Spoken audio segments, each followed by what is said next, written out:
지방 중소도시에 거주하고 있는 30대 여자입니다. 작년이었다면 결혼했다고 자기소개를 하겠지만 이젠 더 이상 아니네요. 다정다감한 줄만 알았던 남편의 숨겨진 모습에 결국 이혼까지 하게 되었어요. 이혼을 결정짓게 만든 건 손희 신우의 역할이 컸지만 신우가 아니었어도 아마 이혼을 했을 것 같네요. 신우는 남편의 유일한 혈육입니다. 어머니는 어릴 적에 집을 나가셨다고 들었고 아버지와는 연을 끊었다고 들었습니다. 아버지의 성격이 엄청 시원시원해서 동네에서 인기도 많았다고 하던데 술만 마시면 사람이 그렇게 돌변했다고 해요. 그냥 술주정 부리는 정도가 아니라 술 먹고 집에 들어왔을 때 뭐 하나만 눈에 거슬리면 집을 아주 난장판으로 만들고 그랬답니다. 손에 집히는 대로 던지고 때리고 부수고. 저 어릴 적에는 저희 아버지가 술 먹고 들어오는 게 참 좋았거든요. 빈손으로 오시는 법이 없고 저희들 먹으라고 맨날 치킨이며 족발 같은 야식거리 사들고 오셨던 기억이 있어서요. 저희 집은 그래도 화목한 편이었다 보니 그런 남편의 과거를 처음 알게 되었을 땐 어떻게 반응해야 할지 참 어려웠어요. 아무튼 그런 아버지의 주폭에 결국 어머니가 견디지 못하고 피부치인 신우랑 남편 두고 야반도주를 했다고 들었습니다. 얼마나 고생이었으면 자식들 버리고 도망갔겠냐 이해가 가면서도 아직 어린애들인데 아버지한테 시달릴 거 생각하면 애들도 데리고 가셨으면 좋았겠다 생각을 했어요. 물론 그 생각을 입 밖에 내지는 않았지요. 남편한테는 그게 평생 상처였을 테니 말이지요. 남편이 대학도 포기하고 졸업 후에 바로 직장을 가졌을 때 신우랑 같이 둘이 집을 나왔다고 합니다. 그 뒤로 아버지와는 완전히 연을 끊었고 처음에는 어떻게 연락처를 알아내서 연락이 왔었다는데 이젠 그마저도 없다네요. 어머니는 아예 집을 나간 순간부터 연락이 안 되었다고 하고요. 아무튼 젊은 나이에 둘이 집 나와서 엄청 고생한 거잖아요. 그렇다 보니 남편에게 유일한 혈육인 신우와 남편의 관계가 돈독할 수밖에 없는 건 당연했습니다. 보통은 그런 사이가 부담스러울 수 있었겠으나 그것 때문에 결혼을 하지 말아야겠다 하는 생각은 없었어요. 신우는 벌써 신우대로 결혼을 해서 두 아이 키우며 잘 살고 있었으니까요. 연애하고 얼마 지나지 않아서 남편이 자기 과거에 대해서 저에게 털어놓았었어요. 그게 저를 신뢰하게 해준 말이라 생각했고 세상에 여러 사람이 있고 다들 각자의 사연을 가지고 있는 거 아니겠어요? 아버지의 주사와 어머니의 부재가 따지고 보면 남편이 잘못한 것도 아닌데 그 과거를 가지고 남편을 색안경을 끼고 보지 않았습니다. 남편도 그런 저에게 조금이나마 감동을 했던 건지 그렇게 연애하던 사이에서 결혼까지 하게 되었지요. 그런데 제가 몰랐던 남편의 모습이 하나 있었네요. 연애하는 동안에는 남편이 술에 입 한 번 대지 않았습니다.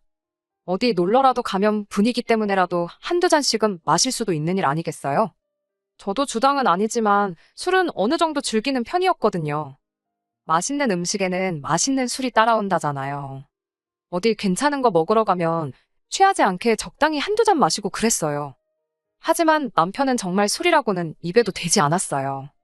저 혼자만 마시자니 좀 그래서 몇 번 권한 적도 있는데 한사코 거절하면서 정말 한 방울도 제 앞에서 마시는 모습 보인 적이 없던 사람입니다.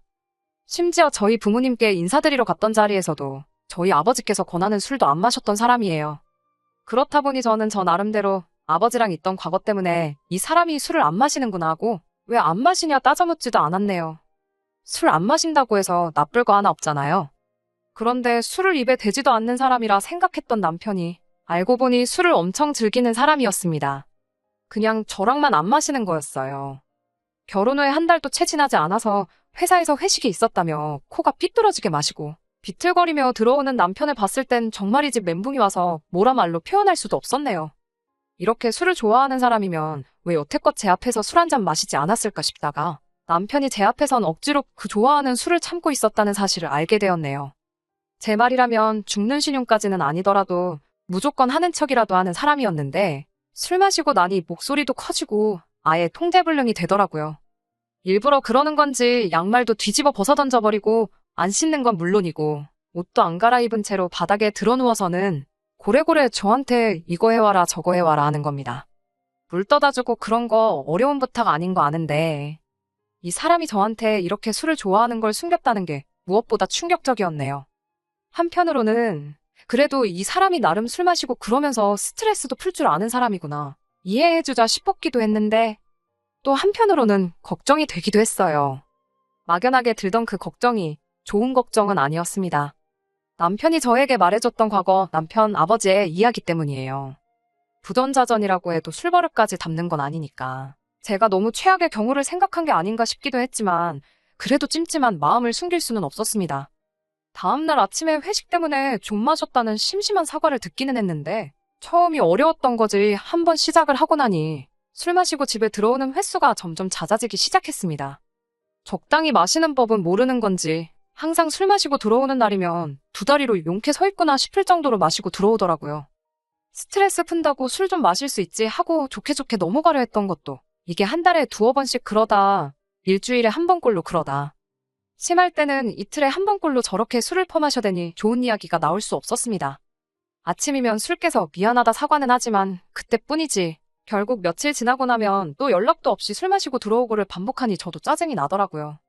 술에만 취해서 들어온 사람한테 술 마시지 말라고 잔소리해봐야 뭐하냐 싶어 별말 안 하려 했는데 매일같이 연락도 없이 술 마시러 갔다가 늦게 오는 게 일상이 돼버리니 이대로 두면 안 되겠다 싶어서 한마디 할 수밖에 없었어요. 다른 말 하려던 것도 아니고 그냥 술 마시면 술 마시러 간다? 미리 연락이라도 주던가 하라고 한마디 했을 뿐인데 현은 술 때문에 꼬여가지고는 뭘 잘했다고 저한테 고래고래 소리를 치더라고요. 남자가 사회생활 잘하고 그러려면 술도 좀 마실 수 있는 거 모르냐고 하면서 잔소리 좀 하지 말라고 적반하장 나오는 겁니다. 순간 욱해서 저도 한마디 더 했어요. 사회생활은 뭔 니만 하냐고 맞벌이 하는 것도 모자라 내가 월급도 더 벌어오지 않느냐고요. 남편 벌이를 가지고 뭐라고 한마디 했더니 남편이 지금 말 다 했냐며 날 무시하는 거냐고 저를 어떻게 한 대 때릴 것처럼 주먹을 움켜쥐고 노려보더니 저를 휙 지나쳐서 방으로 들어가 버리는 겁니다. 혼자 화를 삭히고 더 커질 싸움을 피하기 위해 방에 들어간 거였다면 아마 지금도 꾸역꾸역 남편과 어떻게든 같이 살고 있을 거예요. 그런데 그게 아니라 방에 들어간 이유가 따로 있더군요. 방에 들어가서는 침대 위 이불이며 화장대 위에 올려져 있는 화장품이며 옷장 안에 옷까지 다 끄집어내더니 아주 난장판을 만들기 시작했습니다. 남편의 아버지를 본 적이 없지만 어머니까지 도망가게 만든 그 주사가 아마 그것과 똑같았을 거예요. 저도 방으로 따라 들어가서 지금 이게 뭐 하는 짓이냐고 그만하라고 한마디 했더니 남편이 네가 나에 대해서 뭘 안다고 그러냐며 내가 설마 그 돈 벌려고 이렇게 일을 하고 있겠냐고 소리를 치더라고요. 온 집안을 난장판으로 만드는데 저를 노려보는 눈빛부터가 평소랑 다른 것도 모자라 술까지 취해 있으니 괜히 제가 남편하고 맞불을 놓고 있어봤자 좋을 게 없겠다 싶었습니다. 그래서 결국 제가 자리를 피했어요. 더러워서 피한 것도 있지만 실제로 무슨 일이 일어날까 무서웠습니다. 밖에 나가서 찬바람을 쐬다 보니 남편이 했던 말이 생각이 나더라고요. 자기 월급에 대한 이야기 말입니다. 제가 애초에 남편의 벌이 가지고 아무 말도 안 했던 이유 중 하나가 바로 남편이 연애 중 저에게 털어놓았던 아픈 과거 이야기 때문입니다. 아버지랑은 절연을 했고 어머니는 생사조차 모른다고. 자기도 평범한 집에서 자랐으면 대학도 가고 더 좋은 회사도 취직했을 거라며 저에게 해줬던 그 과거 이야기가 남편에게는 말 못할 큰 상처라 생각했어요. 연애 중 결혼 이야기가 오가는 과정에서 남편 벌이가 저보다 적다는 걸 알게 되었을 때도 당황하지 않았고 그걸 가지고 따로 문제 삼은 적도 없었거든요. 그런데 남편이 자기가 그 돈 벌려고 그러겠냐는 그 말을 곰곰이 생각해보니 아무리 작은 회사라도 연차수가 그렇게 되는데 최저시급보다 조금 더 되는 월급을 받아오는 게 말이 안 된다는 생각이 들더군요. 이게 어떻게 돌아가는 상황인지 제 눈으로 확인해봐야겠다는 생각이 들어 그 길로 다시 집으로 돌아갔습니다. 지 술주정 때문에 아내가 새벽에 집 밖으로 뛰쳐나갔는데 이 인간은 잠이 오는 건지 엉망으로 만들어 놓은 방 안에서 바닥에 드러누워 쿨쿨 잘만 자고 있더군요. 부엌으로 가서 냉수 한 잔 떠와서 자고 있는 남편 얼굴에 확 부어버렸습니다. 남편이 어프프하면서 화들짝 잠에서 깨더군요. 잠 깨면서 술도 같이 깬 건지 그래도 제가 나가기 직전에 주정 부리며 난리치던 모습은 온데간데 없고 어안이 벙벙해서 상황 파악을 하고 있더라고요. 그런 남편 앞에다 두고 제가 월급 계좌 좀 봐야겠다고 한마디 했습니다. 남편 얼굴에 당황한 기색이 역력했어요. 예상한 대로 못 보여준다고 핸드폰부터 품 안에 꽉 쥐고 놓지를 않더군요. 프라이버시 중요하긴 하지만 그건 부부간에 신뢰가 있을 때겠지요. 안 보여주겠다며 난리법석을 떠는 꼴을 보니 역시나 들키면 안 될 굴인 게 있어서 저러는구나 확신이 생겼어요. 저도 호락호락 넘어가지 않았습니다. 안 보여주면 당장의 이혼이라고 내가 확인했을 때 정말 뒤가 구린 게 하나도 없다면 어떻게든 내가 마음이 풀릴 때까지 사과하고 술 먹고 들어오는 거 가지고도 아무 말 안 하겠다 강하게 나오니 결국 남편은 저를 이기지 못하고 핸드폰을 보여줬습니다. 역시나 계좌에 찍힌 입출금 내역을 보니 남편이 애초에 말한 월급보다 120만 원을 더 받고 있었네요. 액수를 정확히 알 수 있었던 건 정확하게 그 금액이 월급날 맞춰서 현금으로 인출이 되고 있었기 때문이에요. 남편한테 이게 뭔지 설명해 줄 수 있냐 물었습니다. 남편은 꿀먹은 벙어리가 돼서 아무 말도 못하고 그냥 한 번만 모르는 척 넘어가주면 안 되겠냐고 하더라고요. 자기 나름대로 비상금 만들고 싶어서 그랬던 거라고. 앞으로는 월급 나오면 저한테 다 입금부터 하고 용돈 타서 살겠다며 끝까지 말을 안 해주더군요. 제가 설마 120만 원 그거 더 받자고 이러고 있던 거겠어요? 남편이 싹싹 비는 거 쳐다보지도 않고 남편 거래 내역을 쭉쭉 살펴봤어요. 조금 아래로 내리다 보니 결국 남편이 신우한테 매달 50만 원씩 보내고 있던 정황을 발견해냈습니다. 저랑 결혼한 이후로는 계좌로 직접 보낸 게 아니라 현금 인출을 해서 잘은 모르겠는데 아마 결혼 전에는 50만 원씩 보내주다가 결혼 후에는 액수를 2배 넘게 올렸던 게 아닐까 싶어요. 아무튼 돈이 다른 곳이 아니라 신우한테 들어가고 있다는 상황을 알게 되었으니 더 길게 말할 것도 없더라고요.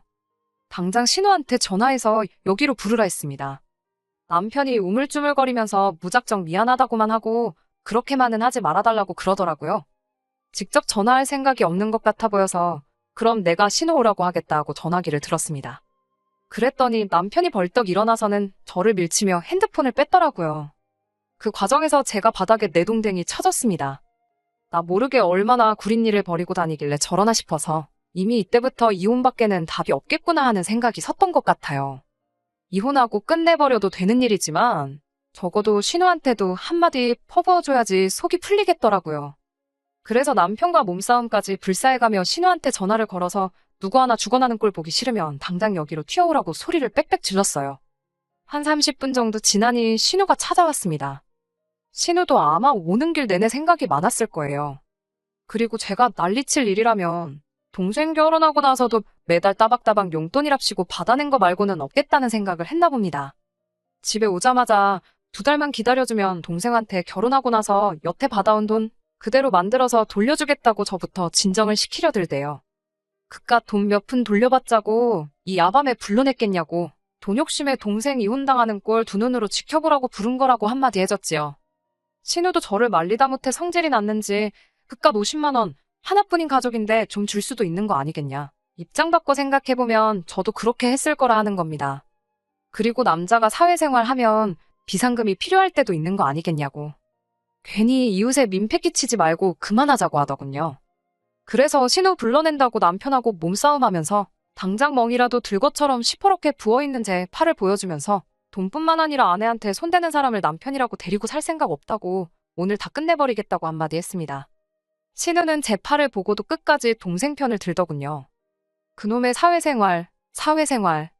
남자가 사회생활 하다 보면 술 먹고 들어올 수도 있고 스트레스가 극심하면 그럴 수도 있는 거 아니겠냐고 동생을 감싸더라고요.